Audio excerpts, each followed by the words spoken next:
سر دیکھنے اور سننے والوں کی خدمت میں محبت برا سلام۔ ناظرین، جرمنی جیسے ملک میں آئے دن قتل کی وارداتیں ہوتی اور ان پر کنٹرول نہیں کیا جا سکتا۔ وجہ یہ ہے کہیں پہ ذاتی دشمنی آ جاتی ہے، کہیں پہ غیرت آ جاتی ہے، کسی جگہ پہ کئی ایسے معاملات آ جاتے ہیں کہ لوگ جو ہے اپنے آپ پہ کنٹرول کھو بیٹھتے ہیں اور بندہ مار دیا جاتا ہے۔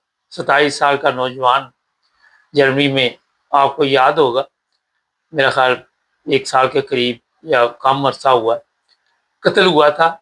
یہ فرینکفرٹ جو ماناف ہے وہاں پہ جو اسٹیشن ہے، ریلوے اسٹیشن ہے مین جو ہے، اور گولیاں ماری گئی تھی ایک نوجوان کو، اور جس نے ماری تھی بعد میں پولیس نے اسے گرفتار کر لی، اور گرفتار کرنے کے بعد جب انکوائری ہوئی، ظاہر ہے یہاں کی پولیس جو ہے وہ مکمل چھان بین کرتی ہے، تو 7 لوگوں کے اوپر یہ کیس جو درج ہوا اور یہ سب شامل تھے اور سب کا تعلق ترکی سے تھا۔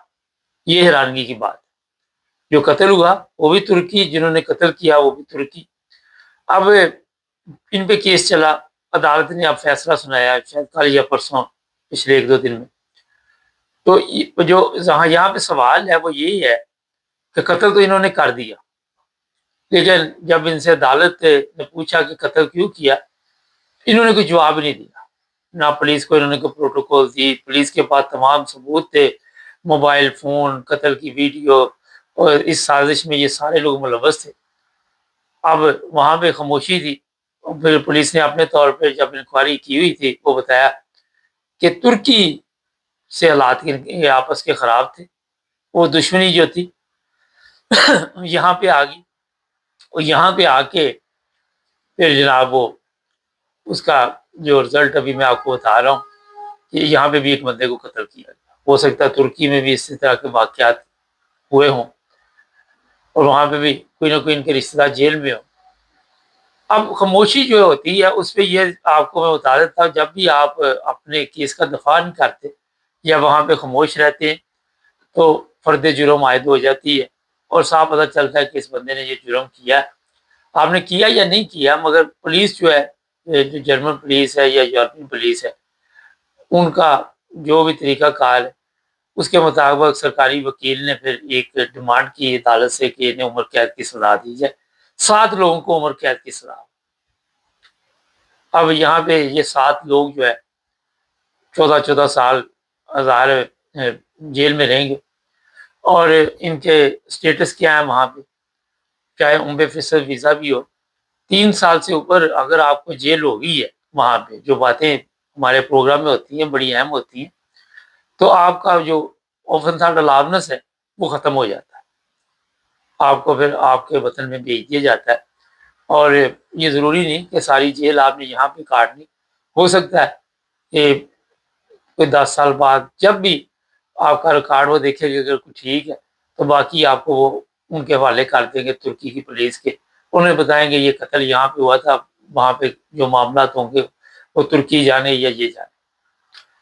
یہ حالات کیوں پیدا ہوتے ہیں؟ اب اسٹیشن پہ گولیاں چلائی گئی، دہشت پھیلائی گئی، وہاں پہ دوسرے لوگ بھی جو تھے وہ بھی پریشان ہوئے، لوگ کسی اور کو بھی لگ جاتی، اس کے سر میں گولیاں لگائی گئی۔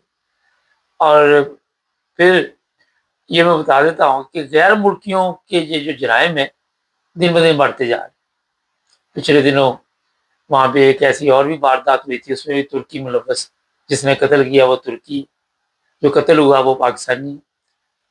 تو یہ جو ترکی ہیں یا دوسرے لوگ ہیں، جتنے بھی ہمارے مسلمان ہیں، ان میں ایک مسلمانوں میں یہ بہت بڑی کمزوری کہ ہم دشمنی کو نہیں بولتے۔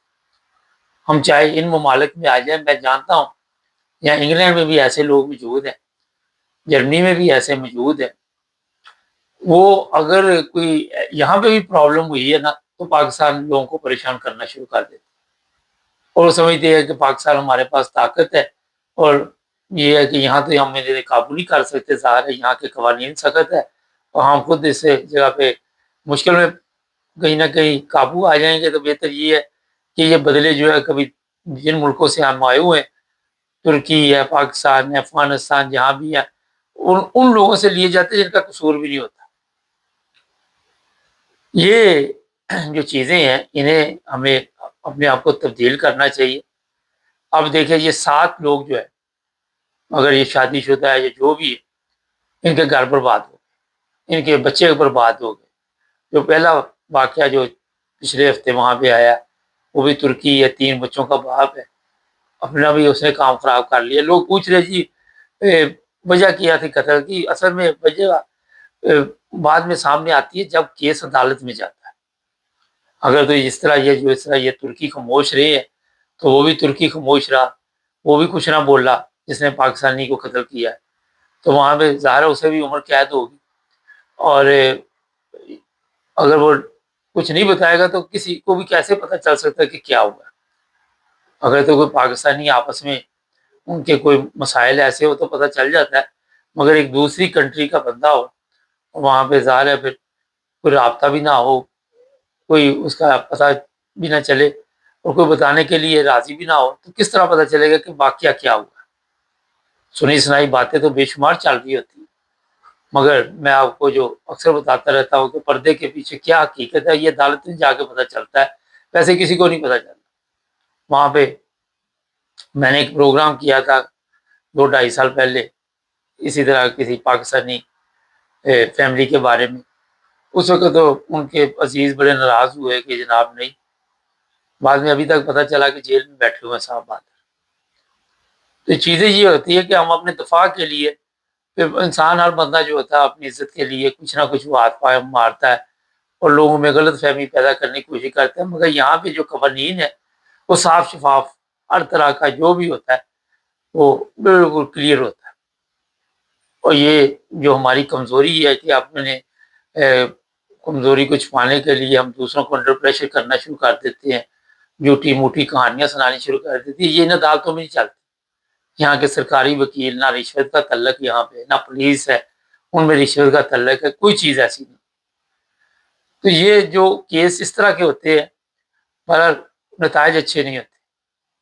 غیرت کے نام پہ بڑے قتل کیے جاتے ہیں، میں جانتا ہوں، کیونکہ ہمارے مسلمانوں میں ہم رہنا یورپ میں چاہتے ہیں، لیکن یہاں پہ کسی کو ذرا سا غصہ آ گیا بیٹی پہ، بیوی پہ، کسی پہ بھی، اور چاہے کوئی غلط فہمی بھی ہو، بغیر انکوائری کے بھی ہم قتل کرنے شروع کر دیتے ہیں. آئے دن یہ ترکیوں کے معاملات یہاں پہ آپ دیکھتے ہیں، افغانستان کے لوگوں کے معاملات دیکھتے ہیں. تو یہ حالات ہے جو جرمنی میں آہستہ آہستہ آپ دیکھ رہے ہیں. اب کوئی سوچ سکتا ہے کہ ٹرین اسٹیشن پہ ایک 27 سال کے لڑکے کو گولیاں مار کے مار دیا جائے؟ وہ تو کوئی بھی نہیں سوچ سکتا. مگر جو کرمنل لوگ ہیں جنہوں نے یہ نیت کی ہوتی، جنہوں نے، اچھا یہ عدالت نے جو فرینکفرٹ والا کیس اس میں یہ بتایا کہ پلاننگ کے ساتھ قتل ہوا ہے. یہ بھی ایک چیز ہے، ایک اچانک قتل ہو جانا، ایک باقاعدہ پروگرام بنا کے اور پھر قتل کرنا. اور یہ جو پچھلے دنوں ایک اور قتل ہوا ہے، وہ بھی چھرا وغیرہ کہاں سے آیا، وہ بھی پولیس انکوائری کرے گی کہاں سے خریدا، کیا اس کا پروگرام تھا. ویڈیو آج کل ہر چیز جو ہے وہ ویڈیو میں نظر آ جاتی ہے، کوئی اتنا بڑا ایشو نہیں. تو یہ حالات جناب غیر ملکیوں کے جو دن بدن وہاں پہ جرمنی میں بنتے جا رہے ہیں بڑے ہی افسوسناک ہیں. میں آپ کو بہت ہی تکلیف دہ ہے، والدین کے لیے تکلیف دہ ہے، چاہے وہ ترکی ہے، چاہے وہ پاکستانی، چاہے وہ کسی بھی ایک جنرل بات کر رہا ہوں، کسی بھی ملک سے تعلق رکھتے ہیں. پھر اگر وہ شادی شدہ تو اس کے بیوی کے لیے جو ہے وہ بڑے تکلیف دہ. اب جس نے قتل کیا اس کے گھر والوں کے لیے بھی تکلیف دہ، اس کے ماں باپ کے لیے بھی تکلیف دہ. اب یہ 7 لوگ جو ہے ان کے ظاہر ہے اگر تو یہ انسان کے بچے ہوئے، جو دوسرے ہوئے، سمجھدار ہوئے تو دشمنی یہاں پہ ختم کر دیں گے. مگر ہوتا یہ ہے کہ 14 سال بعد بھی اگر وہ باہر آ جاتے ہیں پھر بھی ایسے لوگ جو ہوتے ہیں وہ کہتے ہیں جی ہماری زندگی برباد ہوگی، بجائے اپنی اصلاح کرنے کے. حالانکہ یہاں پہ جیلوں میں بڑے اصلاح کے موقع دیے جاتے ہیں، بڑی یہاں پہ ہر طرح کی تربیت کا سلسلہ چلتا ہے. کوئی بیمار ہے ذہنی تو اس کے لیے مختلف ڈاکٹروں سے بھی رابطہ کیا جاتا ہے. لیکن سیکھنا تو انسان نے خود ہے، تبدیل تو اپنے آپ کو خود کرنا ہے. تو جناب یہ آئے دن جوان لوگوں کے قتل جو وہاں پہ جرمنی میں ہو رہے ہیں، ان پر کیسے کنٹرول کیا جائے، کس طرح ان سے باہر نکلا جائے، یہ ایک بڑا اہم سوال ہے. اس میں اپنی بھی کمزوریاں کئی جگہ آپ کو میں نے پچھلے پروگرام میں بتایا تھا کہ اگر کسی کے ساتھ اختلافات پڑ گئے، اس کا میسج آپ کو آ رہا ہوتا ہے، آپ کو آپ کی چھٹی حسب بتا رہی ہوتی ہے کہ کچھ نہ کچھ ہونے والا ہے، وہاں پہ پھر بھی آپ احتیاط نہیں کرتے، پھر بھی اپنے آپ کو اپنی کیئر نہیں کرتے، اپنے آپ کو بچانے کی کوشش نہیں کرتے، تو پھر ظاہر ہے یہ معاملہ جو ہے آخر میں اسی طرح ختم ہوتے۔ نظیر پروگراموں کا مقصد یہ ہوتا ہے کہ اپنے آپ کو احتیاط سے زندگی گزارنے کے لیے جس طرح بھی آپ دماغ سے دل سے چل سکتے چلیں، کیونکہ ایک غلطی جو ہے آپ کی زندگی برباد کر سکتی ہے، دوسروں کے لیے پریشانی بن سکتی ہے۔ چینل کو سبسکرائب